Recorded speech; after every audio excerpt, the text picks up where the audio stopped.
Halo teman-teman semua, kenalin, saya David Stephen dengan NIM 672023313. Saya sebagai moderator yang akan mengangkat topik peran pemuda dalam pemilu dan demokrasi di Indonesia. Nah, sebelum kita lebih lanjut akan membahas topik kita akan perkenalan dulu dengan 3 narasumber kita. Narasumber dipersilahkan untuk bisa memperkenalkan diri. Halo teman-teman, perkenalkan saya Indin Raziza dengan NIM 292023-080. Di sini saya sebagai narasumber. Salam kenal semua. Halo semuanya, perkenalkan nama saya Putri Devana Nur Amelia dengan NIM 292023-085. Di sini saya sebagai narasumber. Salam kenal semuanya. Halo teman-teman, perkenalkan namaku Daniel Praja dengan NIM 672023-256. Di sini saya sebagai narasumber. Oke baik teman-teman, kita sudah kenalan dengan 3 narasumber kita. Ada Kak Devana, ada Kak Indi, ada Kak Daniel. Kita langsung masuk saja ke topik pembahasan kita, yaitu peran pemuda dalam pemilu dan demokrasi di Indonesia. Tapi sebelumnya teman-teman, kita harus tahu dulu nih sejarahnya mengenai keterlibatan pemuda dalam politik di Indonesia. Kak Devana boleh dijawab Kak? Oke, jadi gini nih Kak David, sejarah keterlibatan pemuda dalam politik Indonesia. Sejak awal pergerakan kemerdekaan hingga era reformasi, pemuda Indonesia telah menunjukkan peran yang sangat signifikan dalam membentuk arah politik bangsa. Ada beberapa momen penting dalam sejarah di mana pemuda menjadi motor perubahan. Salah satu tonggak sejarah paling penting adalah Sumpah Pemuda 1928. Pemuda dari berbagai daerah Indonesia berkumpul dan menyatakan satu tekad untuk bersatu sebagai bangsa Indonesia. Sumpah Pemuda menjadi simbol persatuan dan tekad pemuda untuk mewujudkan kemerdekaan Indonesia. Momentum ini menunjukkan semangat nasionalisme yang kuat di kalangan pemuda saat itu. Selanjutnya, peran pemuda dalam proklamasi kemerdekaan Indonesia pada 17 Agustus tahun 1945 tidak bisa diabaikan. Kelompok pemuda mendesak Soekarno dan Hatta untuk segera memproklamasikan kemerdekaan setelah Jepang menyerah pada sekutu. Desakan dan keberanian pemuda inilah yang menjadi katalisator untuk deklarasi kemerdekaan Indonesia. Berpindah ke era yang lebih modern, peran pemuda dalam reformasi 1998 sangat krusial. Krisis ekonomi yang melanda Indonesia pada akhir 1990-an memicu gerakan besar-besaran oleh mahasiswa yang menuntut reformasi politik dan pengunduran diri Presiden Soeharto. Demonstrasi besar-besaran yang dipelopori oleh mahasiswa di berbagai kota akhirnya berhasil memaksa Soeharto untuk mundur pada Mei 1998, membuka jalan bagi era demokrasi di Indonesia. Sejarah panjang keterlibatan pemuda dalam pergerakan politik ini memiliki dampak yang signifikan terhadap keterlibatan mereka dalam politik saat ini. Semangat dan keberanian pemuda dalam menghadapi tantangan dan ketidakadilan telah menjadi inspirasi bagi generasi muda saat ini untuk terus aktif berpartisipasi dalam politik. Selain itu, keberhasilan gerakan pemuda di masa lalu menjadi bukti bahwa suara dan tindakan pemuda memiliki kekuatan untuk membawa perubahan yang nyata. Saat ini, pemuda Indonesia terus berperan aktif dalam berbagai aspek politik, baik melalui partisipasi langsung dalam pemilu maupun melalui gerakan sosial dan politik. Mereka menggunakan teknologi dan media sosial untuk menyuarakan pendapat dan memperjuangkan keadilan. Semangat Sumpah Pemuda dan reformasi tetap hidup dan menjadi landasan bagi pemuda untuk terus berkontribusi dalam membangun bangsa yang lebih baik.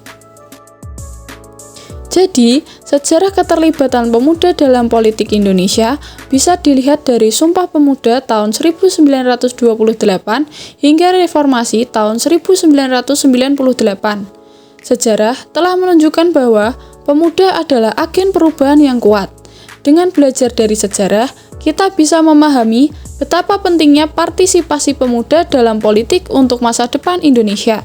Jadi, mari teruskan semangat ini dan aktif berpartisipasi dalam membangun negeri kita tercinta.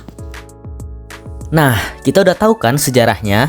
Rupanya keterlibatan pemuda dalam politik di Indonesia sudah lama adanya. Saya pengen tahu lebih lanjut nih Kak.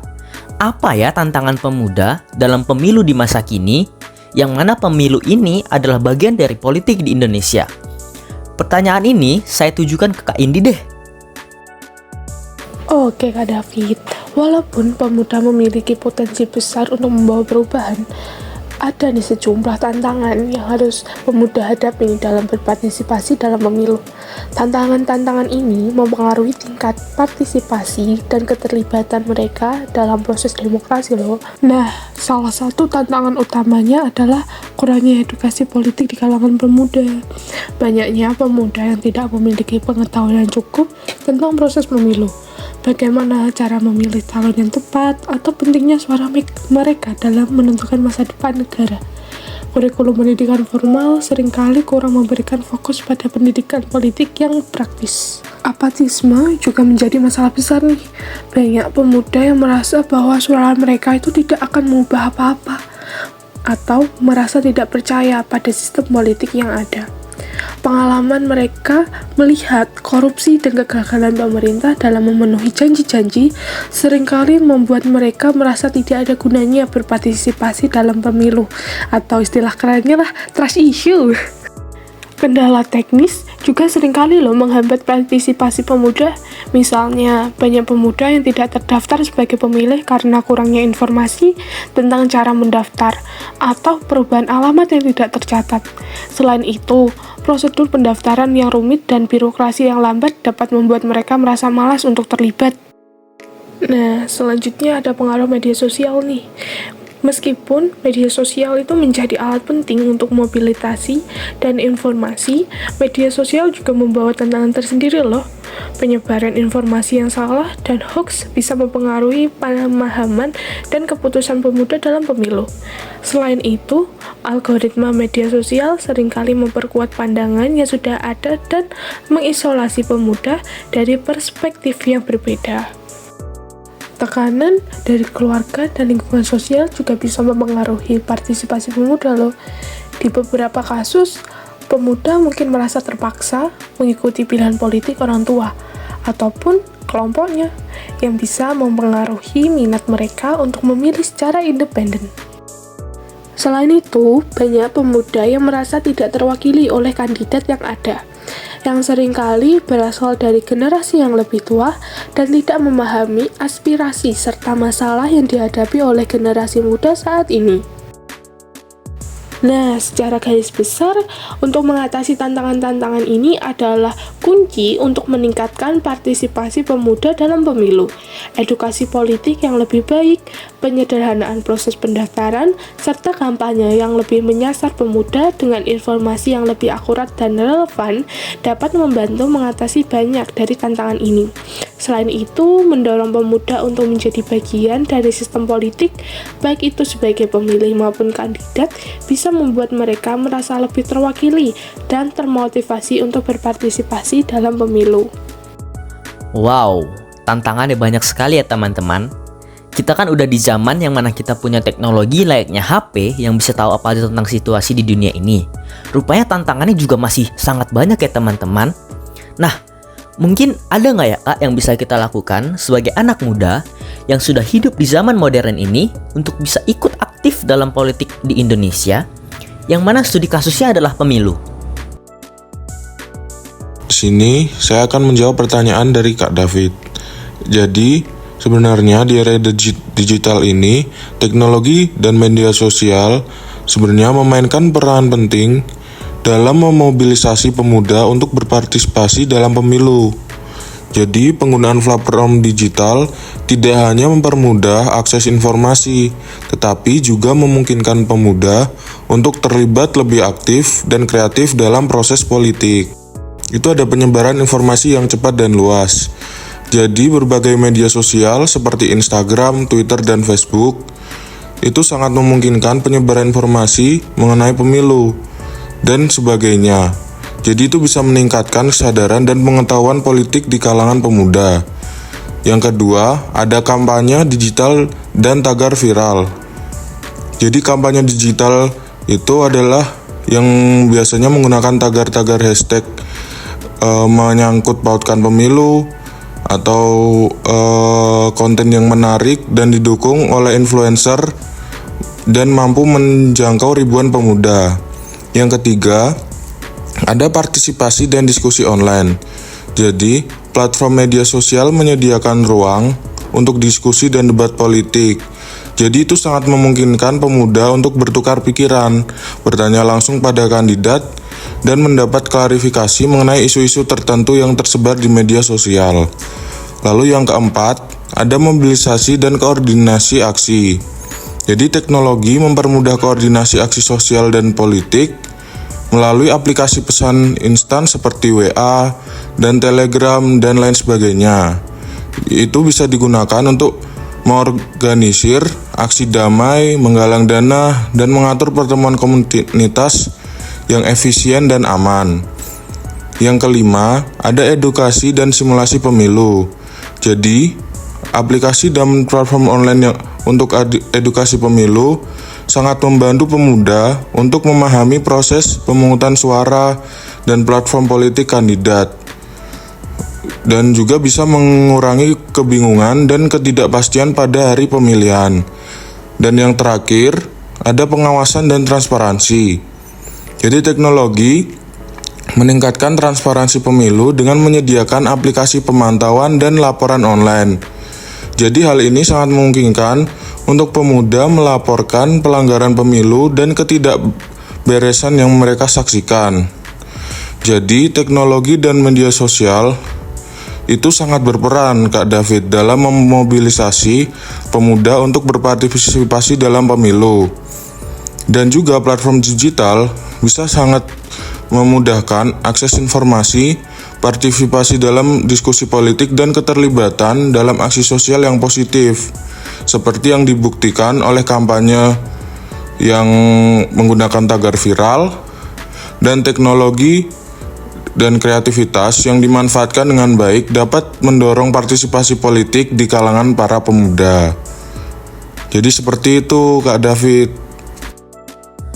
Oh, jadi begitu Kak, supaya kita anak muda bisa ikut aktif di politik Indonesia. Kita kan sudah banyak membahas sejarah, tantangan, dan hal-hal yang bisa kita lakukan sebagai anak muda.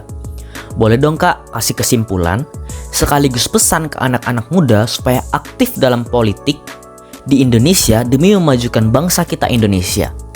Mungkin bisa salah satu memberikan kesimpulan dari podcast animasi ini.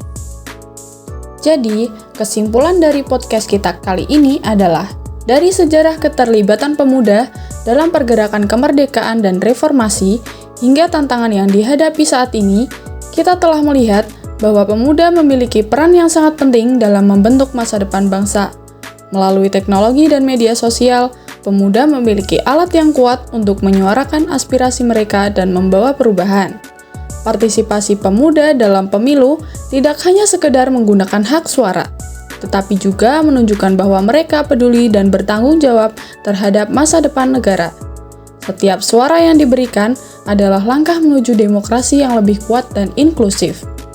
Langkah pertama yang harus dilakukan adalah memastikan bahwa kalian terdaftar sebagai pemilih. Proses pendaftaran pemilih mungkin terdengar sederhana, tetapi ini adalah langkah penting untuk memastikan bahwa suara kalian dihitung pada hari pemilu. Menggunakan hak suara adalah wujud nyata dari partisipasi dalam demokrasi. Pilihlah calon yang menurut kalian paling mampu membawa perubahan positif dan memenuhi janji-janji politiknya. Jangan biarkan apatisme atau ketidakpercayaan terhadap sistem menghalangi kalian untuk berpartisipasi. Selain memberikan suara, kalian juga bisa berpartisipasi aktif dalam proses pemilu dengan menjadi relawan, ikut dalam kampanye, sosialisasi, atau bahkan mengawasi jalannya pemilu untuk memastikan bahwa prosesnya berjalan adil dan transparan. Jadi teman-teman, ayo jadilah bagian dari perubahan. Pastikan kita terdaftar sebagai pemilih dan kita gunakan hak suara kita pada pemilu-pemilu yang akan datang. Setiap suara itu penting dan partisipasi kita sebagai anak muda bisa membuat perbedaan besar bagi masa depan Indonesia. Perlu kita ingat nih bahwa masa depan Indonesia ada di tangan kita semua. Dengan partisipasi aktif dalam pemilu, kita dapat membantu menciptakan Indonesia yang lebih baik, adil, dan sejahtera. Mari kita tunjukkan bahwa pemuda Indonesia siap berkontribusi dan mengambil peran penting dalam membangun demokrasi yang lebih kuat. Ya, itulah dia kesimpulan tentang peran pemuda dalam politik di Indonesia. Gimana teman-teman, udah pada tahu kan sejarahnya dan tantangan-tantangannya dan apa yang bisa kita lakukan untuk ikut aktif dalam politik di Indonesia? Saya sebagai moderator mengucapkan terima kasih kepada teman-teman narasumber yang sudah memberikan informasi mengenai peran pemuda dalam politik di Indonesia. Dan saya juga berterima kasih kepada teman-teman yang sudah menonton podcast animasi ini. Pesan saya, jadilah anak muda yang bisa ikut membantu membangun Indonesia menjadi lebih baik. Sampai berjumpa di lain waktu. Semangat teman-teman semua. Bye-bye.